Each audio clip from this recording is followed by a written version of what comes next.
Hello and good morning students.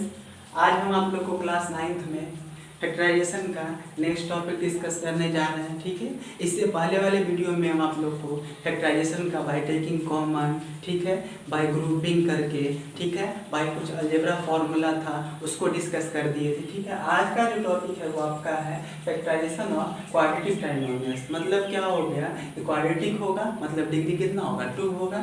Trinomials का नहीं क्या मतलब हो गया, उसमें कितना टर्म होंगे 3 टर्म्स होंगे। जैसे क्या होगा इसके एग्जांपल में लिखते हैं कि देखिए क्या हो गया कि ax² और प्लस क्या होगा bx और प्लस c = 0। देखिए यहाँ पे फैक्टराइजेशन करना है, क्या था क्वाड्रेटिक, तो क्वाड्रेटिक के लिए डिग्री कितना बोले थे 2 होना चाहिए। ट्राइनोमियल्स मतलब कितना टर्म होना चाहिए 3 टर्म होना चाहिए।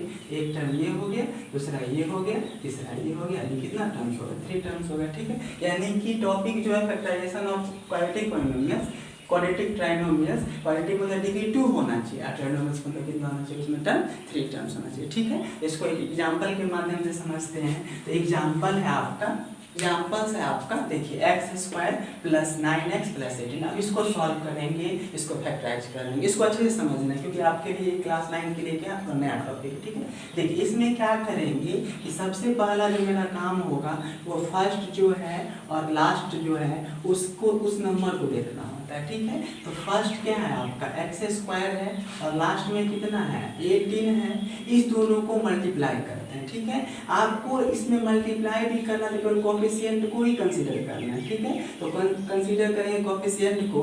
यहाँ पे क्या है 1 है और यहाँ पे कितना 18 है, यानी कि फर्स्ट वाले का कोफिशिएंट 1 और लास्ट वाले का कोफिशिएंट 18। वो तो कांस्टेंट टर्म ही है, तो मल्टीप्लाई करने पे कितना है 18 आया। ठीक है, यानी कि फर्स्ट के कोफिशिएंट को और लास्ट कांस्टेंट टर्म को मल्टीप्लाई किया तो कितना है 18 आ गया। ठीक है, अब यहाँ पे क्या करते हैं कि मिडिल टर्म को इस तरह से स्प्लिट करते हैं, इस तरह से उसको ब्रेक करते हैं कि मल्टीप्लाई करने पर आपका 18 आ जाए। ठीक है, और प्लस करने पे सम करने पे क्या आ जाए 9 आ जाए। ठीक है, तो इसको ब्रेक करना है, किसको ब्रेक करना है 9 को। मल्टीप्लाई करने पे कितना आना चाहिए 18 आना चाहिए और सम करने पे कितना आना चाहिए 9 आना चाहिए। ठीक है, तो आप अभी नए हैं, बिगिनर हैं, तो क्या करेंगे इसको फैक्टराइज कर लेंगे। अब प्रैक्टिस होते होते आपको समझ में आ जाएगा अच्छा 9 चाहिए और मल्टीप्लाई करने पे 18 चाहिए, तो 7 और 2 क्या हो गया 9 भी हो गया, सॉरी 7 और 2 क्या हो गया 9 हो सही तो 3 सात नौ आया। 14। अभी आप बिगिनर हैं तो आप क्या सोचेंगे कि इसको कैसे अरेंज करेंगे, क्या आ जाए 18 आ जाए। ठीक है, लेकिन जब आप प्रैक्टिस करेंगे इसमें क्वेश्चंस को तो आपको तुरंत समझ में आएगा अच्छा 9 चाहिए ना सम करके, तो क्या ले लेंगे आप 6 और 3 ले लेंगे। अब बोले सर 5 और 4 क्यों नहीं लिए, उसको डिस्कस करते हैं। 9 का क्या बोले 3 और 6 ले लेंगे, तो 3 और 6 से 9 भी आ रहा है और 6 लिया कितना 18 भी हो जा रहा है। ठीक है, तो अगर वो भी नहीं समझ में आ रहा है बिगिनर में तो देखते हैं 18 से कैसे 9 आएगा। तो इसको क्या कर लेंगे फैक्टर कर लेंगे, तो फैक्टर कर लेंगे तो कितना हो जाएगा 2 आएगा, 2 से करेंगे तो 9 आ गया, फिर 3 से किए तो कितना आ गया 3 आ गया और 3 से किए तो इतना क्या होगा 1 आ गया। इससे फायदा क्या होगा फैक्टर करने से, ये देखिए मल्टीप्लाई का तो टेंशन रहा नहीं क्योंकि सबको मल्टीप्लाई करेंगे तो 18 आ ही जाएगा। केवल हमको किसका देखना है प्लस करने पे सम करने पे कितना होना चाहिए 9 होना चाहिए। तो देखिए तो क्या होगा कि 2 3 का 6 आप प्लस क्या होगा ये वाला 3, तो 6 और 3 क्या होगा 9 हो गया। मल्टीप्लाई करने पे आपको 18 ही आने वाला, उस पर टेंशन नहीं लेना है, बस केवल उसको अरेंज करना है जो सम करने पे आ जाए। ठीक है, तो 2 3 या 6 हो गया और प्लस 3 क्या हो गया 9 हो गया। ठीक है, यानी कि यहाँ पे इसको अरेंज किए तो क्या लिखे कि x² और प्लस 9x को हम क्या लिख सकते हैं तो 6x लिख सकते हैं और प्लस 3x लिख सकते हैं और लास्ट वाले को कुछ नहीं, मतलब शुरू और लास्ट वाले को वैसे ही एटीज उतार दिए। ठीक है, और 9x को स्प्लिट कर दिए, किस पे कर दिए 6 पे कर दिए और 3 पे कर दिए। क्योंकि x है x वाला टर्म में इसलिए दोनों के साथ क्या कर दिया x कर दिया। अब देखिए 6x और 3x क्या हो जाएगा 9x भी आ गया, 6 3 जा 18 भी आ गया, और x और x को मल्टीप्लाई करेंगे तो x स्क्वायर भी आ गया। ठीक है, इसलिए हम बोले कि x स्क्वायर x स्क्वायर ये सबको मेंशन नहीं कीजिए, आप केवल कोफिशिएंट को देखिए। कोफिशिएंट आ गया x तो आ ही जाएगा, क्योंकि x स्क्वायर से मल्टीप्लाई करेंगे तो x स्क्वायर आ गया। ठीक है, यानी कि इसी को हम इसी तरह उतार दिए, इसको हम इस तरह ही उतार दिए, बीच वाले टर्म को स्प्लिट करके क्या लिख दिए 6x प्लस 3x। ठीक है, अब यहाँ पे क्या कर लेंगे नेक्स्ट काम में कि दो का पेयर ले लेंगे, ये 2 का पेयर ले लिए और ये 2 का पेयर ले लिए। ठीक है, आप देखेंगे इस दोनों में कुछ कॉमन आ रहा है क्या, तो देखिए दोनों में क्या कॉमन आ रहा है, x कॉमन आ रहा है। ठीक है, x कॉमन आ गया तो क्या बच गया, x बच गया यहाँ से। ठीक है, और यहाँ से x कॉमन आ गया तो कितना बच गया, 6 बच गया आपका। ये खत्म हो गया फर्स्ट पार्ट। आप इस दोनों में देखिए तो पहले जो साइन होगा उसको कंसीडर करना कंपलसरी, तो पहले क्या प्लस है तो प्लस किए। अब इस दोनों में क्या कॉमन आ रहा है, 3 कॉमन आ रहा है, 3 कॉमन कर लिए। ठीक है, तो क्या बच गया, x बच गया और प्लस क्या हो गया 6। क्वेश्चन आपका ये होगा कि सर x कॉमन क्यों नहीं लिए, तो x इसी के पास है, केवल इसके पास तो नहीं है। अब कॉमन का मतलब क्या होता है, जो तो दोनों के पास हो। ठीक है, इसलिए हम क्या किए, केवल 3 कॉमन ले लिए, तो x प्लस क्या हो गया आपका 6 आ गया। यहाँ तक ठीक है। अब देखिए ये दोनों ब्रैकेट एक जैसा है, तो ये दोनों को कॉमन ले लेते हैं तो x प्लस 6 हो गया, और बाहर वाला जो है वो क्या हो जाएगा, एक और ब्रैकेट बना देगा x प्लस 3। ये दोनों क्या हो गए, इसके फैक्टर हो गए, ये आपका क्या हो गया, आंसर हो गया। ठीक है, तो यहाँ समझे कि फैक्टराइजेशन ऑफ क्वाड्रेटिक ट्रायनोमियल्स को फैक्टराइज किस तरह से करेंगे। तो मिडिल टर्म को क्या करेंगे, स्प्लिट करेंगे।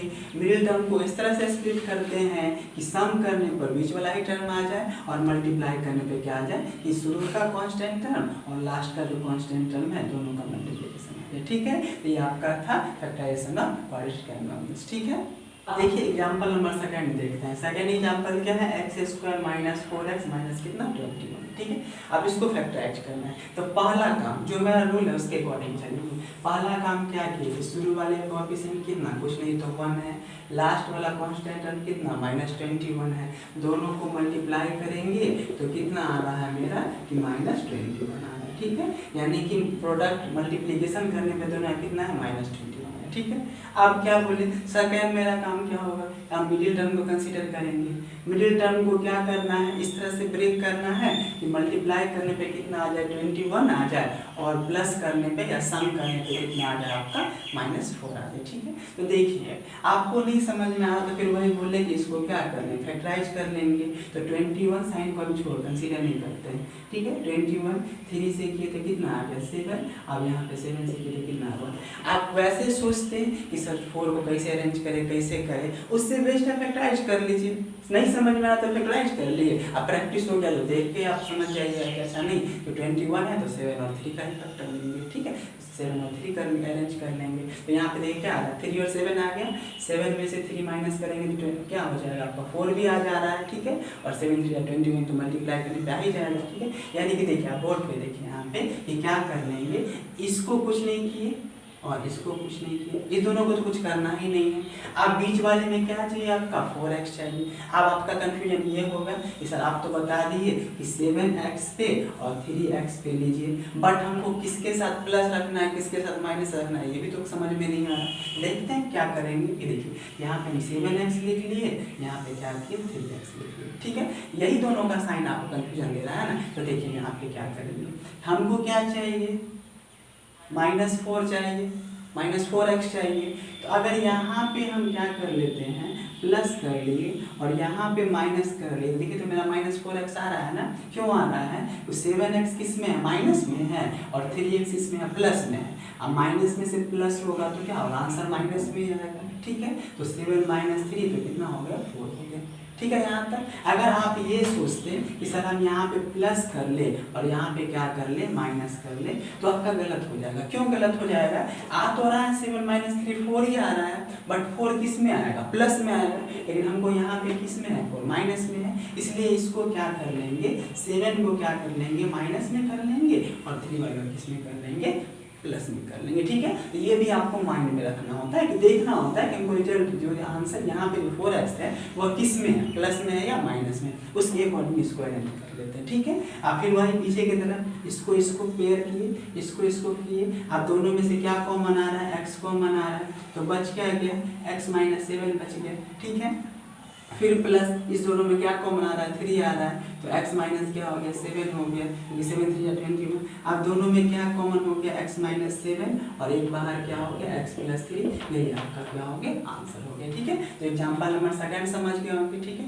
एक और एग्जाम्पल देखते हैं। अब देखिए थर्ड एग्जाम्पल देखते हैं क्या है, x square plus 5√3x plus 12। अब इसको फैक्टराइज करना है, ये अच्छे से समझना है, क्योंकि रूट वाले क्वेश्चन में मैक्सिमम बच्चे डर जाते हैं देख के, और इसको ये बहुत इजी क्वेश्चन हो जाएगा। इसको हम आपको बताना है मेथड से। देखिए यहाँ पे पहला रूल क्या बोले कि आपको बोले कि आपका कोफिशिएंट देखना है फर्स्ट का और कांस्टेंट को मल्टीप्लाई कर देना है।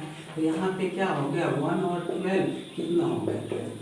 यहाँ तक पहला रूल खत्म हो गया। दूसरा क्या बोले कि मिडिल टर्म को स्प्लिट करें, इस तरह से करें कि मल्टीप्लाई करने पे 12 आ जाए और सम करने पे कितना आ जाए 5√3 आ जाए। अब यहाँ पे सर यहाँ पे √3 का टेबल हमको नहीं आ रहा है, लेकिन यहाँ पे तो क्या है 12 है, फिर दिक्कत हो जाएगा। तो कुछ नहीं करेंगे, आप देखिए एक चीज कि यहाँ पे कितना लिखा हुआ है √3 लिखा हुआ है, तो एक बात तो श्योर है कि √3 होगा और एक और क्या होगा √3 होगा। क्यों? क्योंकि √3 को √3 से मल्टीप्लाई करेंगे तभी क्या आएगा 3 आएगा।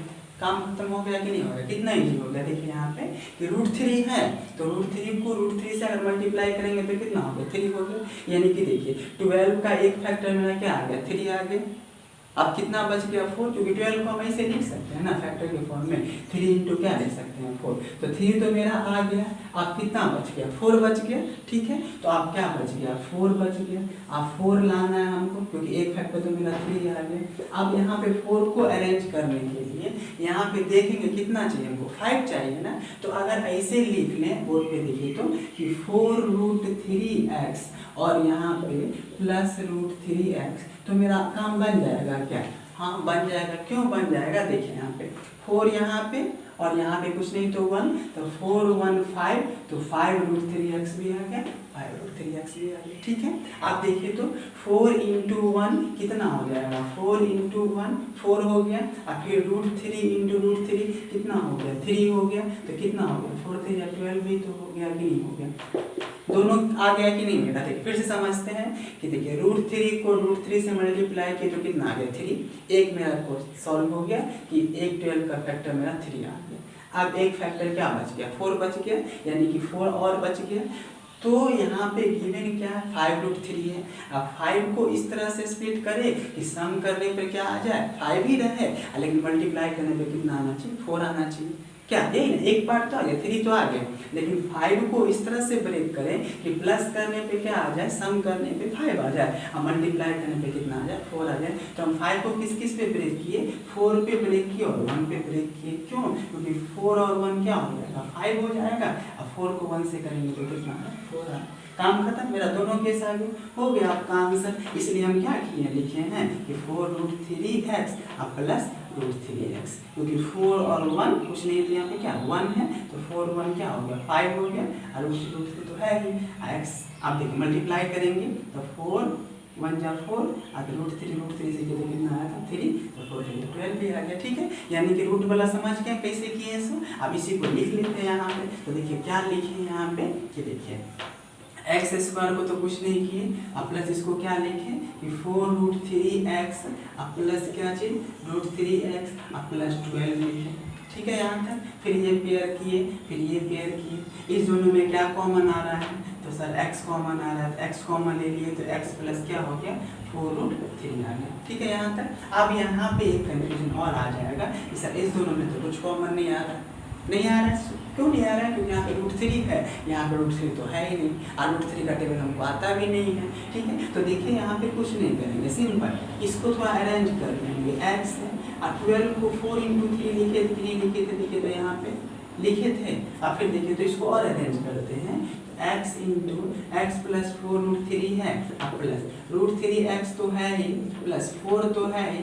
देखिए तो 3 को हम क्या लिख सकते हैं √3 इंटू √3 लिख सकते हैं कि नहीं। जब √3 को √3 से मल्टीप्लाई करें तो क्या आता है 3 आता है, तो 3 के जगह पे हम क्या लिख लिए √3 इंटू √3 लिख लिए। ठीक है, अब देखिए आपका क्या हो जाएगा कि x इंटू एक्स प्लस 4√3 तो है ही, अब प्लस, अब देखिए ये दोनों का पेयर में √3 इसके पास भी, √3 इसके पास भी, √3 कॉमन ले लिए तो क्या बच गया, यहाँ से x बच गया और यहाँ से 4 और एक √3 तो कॉमन चला गया, √3 आ गया, समझे। तो ये आपका देखिए दोनों ब्रैकेट मिल गया कि नहीं मिल गया, ठीक है। तो आप बोलिएगा सर ये हम कैसे सोचेंगे, तो प्रैक्टिस पे आएगा, ठीक है। अब प्रैक्टिस पे आप देख के समझ जाइएगा, तो ये स्टेप बीच का छोड़ भी सकते हैं, ये छोड़ भी सकते हैं, ये भी स्टेप लिख सकते हैं, ठीक है। तो प्रैक्टिस करने से बार बार कीजिएगा तो आ जाएगा, ठीक है। तो आपका देखिए क्या होगा, एक डब्बा कॉमन आ गया, x प्लस 4√3 आ गया और एक बाहर का डब्बा x प्लस क्या आ गया, √3, यही आपका क्या हो गया, आंसर हो गया, ठीक है। ये आपका था रूट वाला, ठीक है। आई होप आप लोग समझ गए होंगे, नहीं समझे तो फिर से वीडियो को देख लीजिए, फिर भी नहीं समझे तो आप हमसे क्या कर सकते हैं कि डायरेक्टली भी जोड़ सकते हैं और अच्छे से फिर से समझ सकते हैं, ठीक है। वैसे समझ में आ जाएगा क्योंकि हम एक्सप्लेन अच्छे से किए हैं, ठीक है। तो अब आप लोग क्या करेंगे, जो PDF भेजेंगे उसको सॉल्व करने की कोशिश करेंगे, ठीक है। Thank you.